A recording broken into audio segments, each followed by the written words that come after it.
Hi everybody, it's Martin from Branco Customs here, and I just wanted to give you a little update.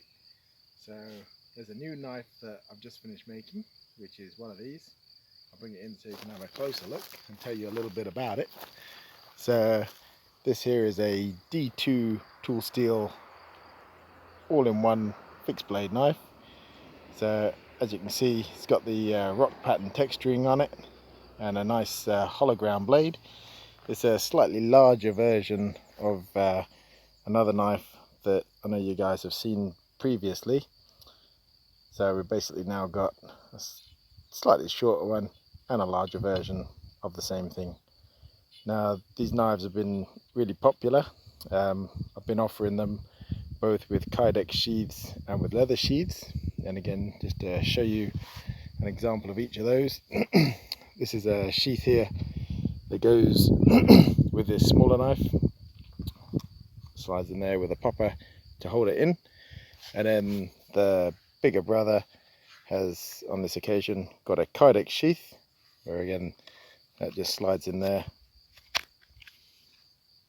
Nice solid attachment with a Techlock style belt bracket. There we go. So if I come back here now, these little knives have been really popular. I've sold and made quite a few of them, but it's one of those things, it's not been terribly efficient. Again, with the custom knife making world, making one knife at a time or two knives at a time can take a lot of effort, especially when you just finish making one of these and then you get another order, and then you finish making that one and get another order, which is fantastic and I'm pretty excited about it. But this is the first time the public have seen this particular one, and everyone seems to be very enamored with the shape and style of it, as well as the previous generation.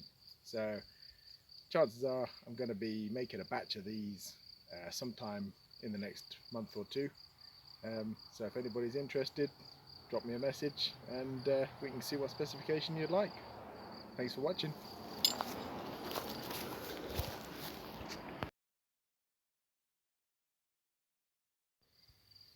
Oh, and I forgot to mention one other thing, and that is that I can adjust the handle styles and textures and surface finishes to suit your requirement, and I can even do them without handles like the skeleton knives here, or with a handle of your choice.